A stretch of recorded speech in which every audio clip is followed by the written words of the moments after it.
welcome to Doing the Dang Thing podcast. I am your host, Jill Schmeeding, and this podcast is all about helping everyday women play big and aspire for more.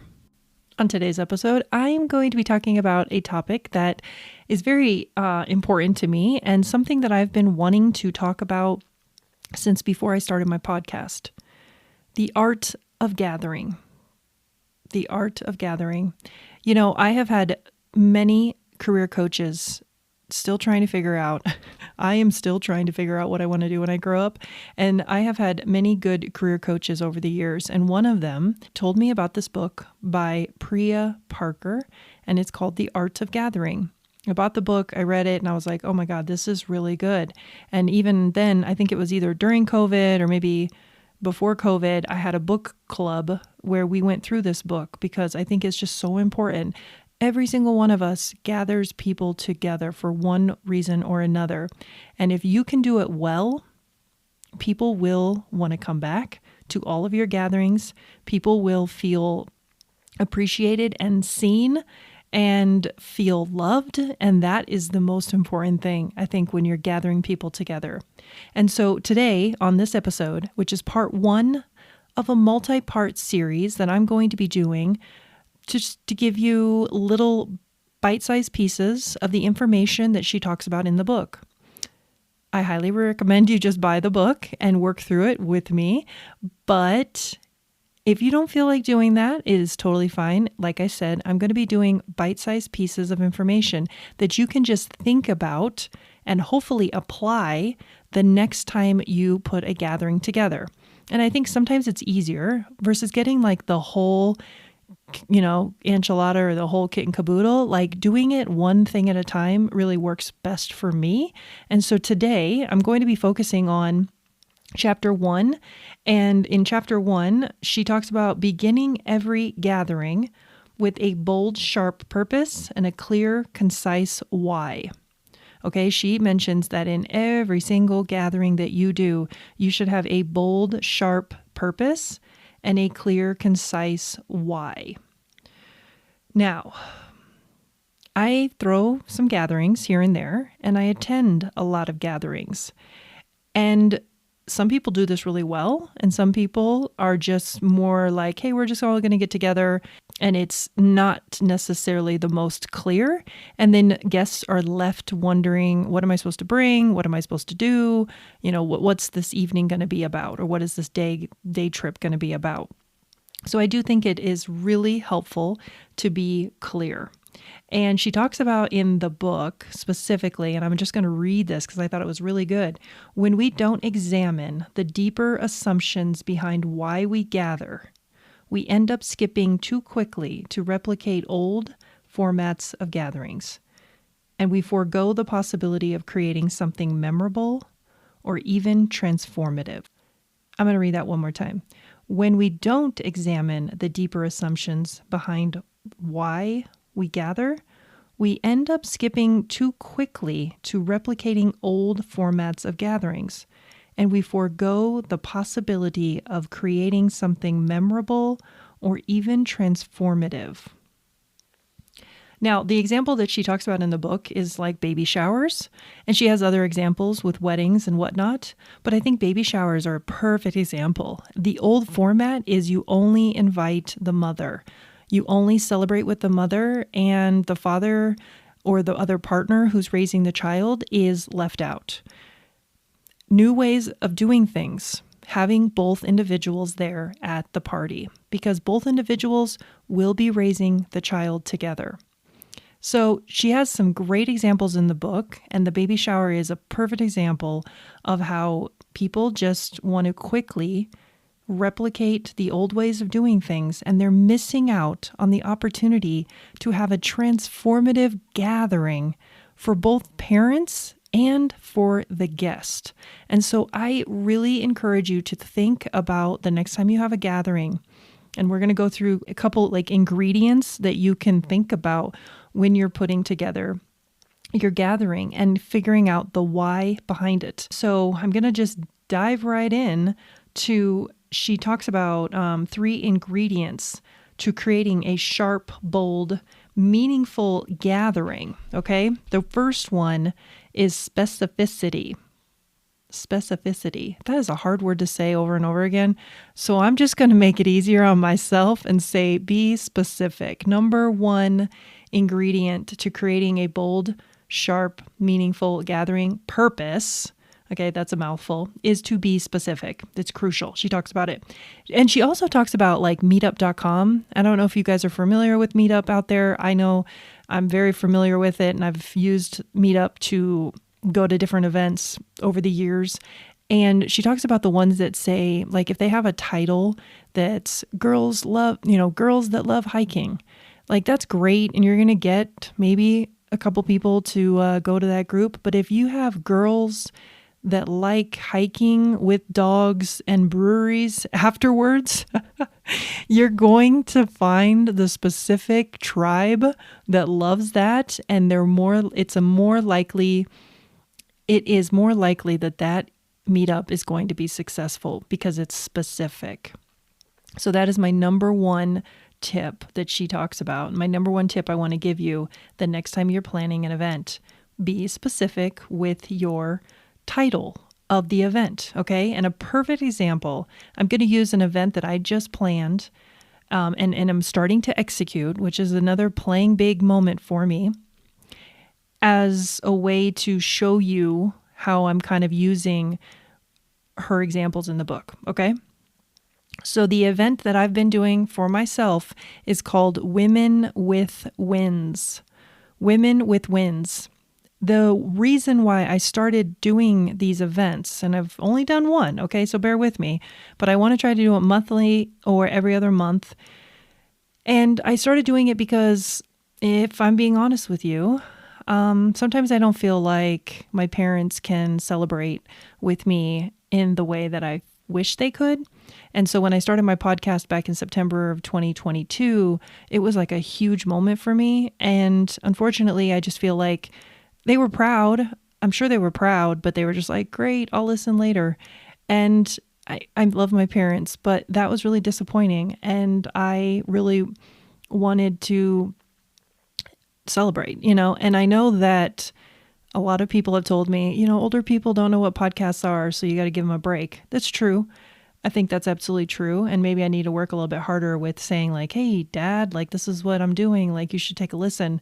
But in the end, sometimes I just feel like they can only give so much and I want a little bit more. And so I took the problem and created a solution. And that is my Women with Wins get-togethers, my Women with Win gatherings. I want to create a space for women to come together to celebrate the unconventional wins that society doesn't really give two shits about. And I also really want to create a space for women to feel seen, heard, and celebrated. And I know that I accomplished that at the first gathering that I had just a few weeks ago. But before I jump into all that, I just want to circle back and say that my title of the event is called Women with Wins. And I think it's pretty specific, but obviously I think it can be better. So it's something that I'm going to work on and just kind of as I go figuring it out, I might make it better and more specific. It's the easy way of saying that. But for now, it works.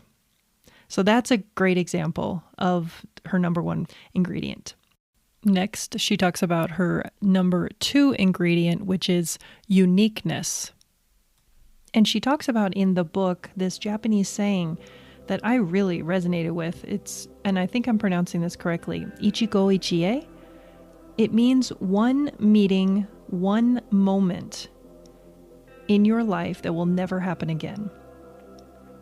And I want to read a quick little excerpt out of the book as well. It says, "We could meet again, but you have to praise this moment because in 1 year, you'll have a new experience and we will be different people and we will be bringing new experiences with us because we are also changed. Each gathering is Ichi-go, ichi-e, and it can help to keep that in the forefront of our minds as we gather." I think that's really, really cool. And I think if you remember that, the next time you plan your gathering and you make it unique, because remembering that these individuals will never experience this gathering like this again, because everyone's consistently growing in our lives and we're consistently changing and times are changing, I think that also will create a wonderful, meaningful gathering. And so the way I want to use my Women with Wins as an example for this is because with the get together, everyone shared such personal stories and examples. It was really, really moving. And I thought it was really cool because when I went first to give an example to people, and I was like, hey, these are some small wins that I have. And so getting my ears pierced was a small win. Getting my tattoo was a little bit bigger win. And starting my podcast, obviously, was a huge win. So I kind of went through different levels of wins that I categorize in my life. And then I told my one of the attendees, I was like, but this is when I this is why it's nice to have girlfriends, okay? Because I was very vulnerable in that moment, and I was the host, and I was still figuring it out because I'm still in like pilot mode. And I told them that. I was like, hey, this is my first party. Like, I'm in pilot mode, so you could bear with me. And and I said, I don't quite know how to celebrate though. Like, I don't know what we should do. And one of the ladies was like, what feels right to you? Like, does clapping feel right? Does snapping? Does cheers, like our glasses together? Does dancing? What feels right to you? And in that moment, I was just like, yes, like it was very simple, but in that moment I felt seen. And right before that, when I was sharing, I felt heard. And then right after that, I was like, yes, I love snapping just because it's like reminds me of slam poetry and I just like that sort of thing. And I was like snapping. And so we all snapped to celebrate my wins. And I felt very celebrated in that moment, right? The third ingredient that she talks about is the fact that the purpose should be disputable. And if I am being honest with you, this one, like, it went over my head a few times. Okay, I'm just going to be honest. The purpose needs to be disputable. That it doesn't make sense to me, because don't you think it would make more sense if it's indisputable? Like, this is the purpose. Don't argue with it, right? Or it's so clear that it's like indisputable. But she actually talks about the fact that if it's disputable, then it gives you an opportunity to have like multiple alternatives, like multiple alternative reasons for the meeting. And so bear with me. Okay, bear with me. She explains it in the book, and I'm probably not going to do it justice, but I'm doing the best I can to try to understand it. But she does give really good examples in the book, and I'm just going to read one of them to you because it's almost just easier to do that. And so this is a perfect thing. A back to school night, right? That's the gathering type. Your purpose is a category. So you are to help parents and kids prepare for the year when you're at a back to school night, right? Basic, boring purpose, but at its least you're trying, okay? This is a basic, boring purpose to help integrate new families into the school community. That's what you would do before you read the Art of Gathering book. But now that you've read the Art of Gathering book, chapter 1 at least, your purpose is specific, unique, and disputable. You have multiple alternatives. So she gives 2 alternatives. To inspire parents to sustain on evenings and weekends the values the school teaches during the days, or to help connect the parents to one another so as to make them a tribe.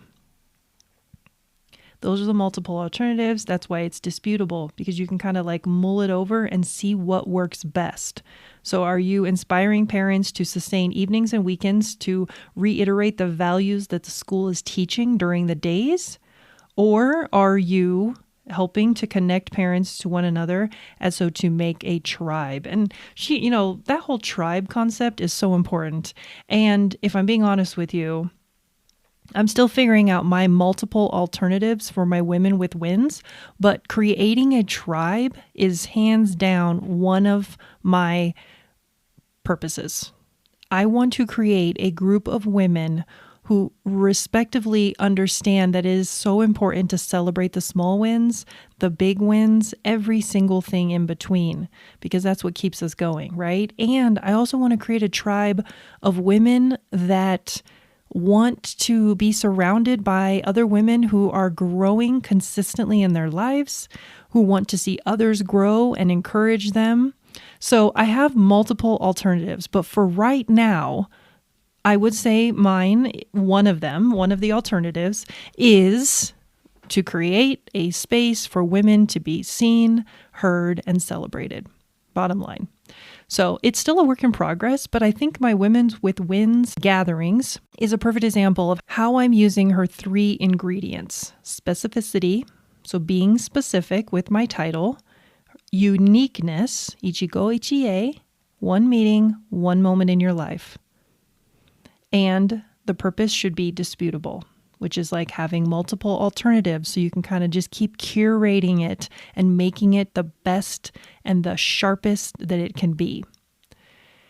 Those are 3 really big things to tackle for your next gathering, and that's why I'm breaking this down to multiple part series for The Art of Gathering by Priya Parker. I don't want to overwhelm you. I just want to encourage you to think about this the next time you have a gathering, because let's be honest, you probably have one coming up.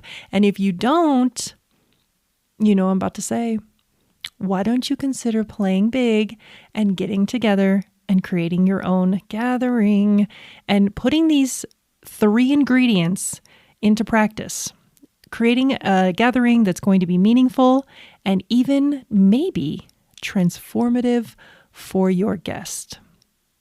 You will not regret, because I know I didn't. I was scared to do my first Women with Wins event, but when I was sitting there listening to these amazing women share vulnerably, there was laughs, there were cries, there was claps, everything, vulnerably sharing their wins and what they've worked so hard to accomplish in their life and what they've overcome. Whew, Ichi-go, ichi-e, one meeting, one moment in time that will never be replicated ever again. That's all I have for you today on Doing the Dang Thing podcast. I am your host, Jill Schmeeding. This podcast, as I said before, is about helping you play big and aspire for more. So go out there and give it a shot. You won't regret it. Have a good day, everyone.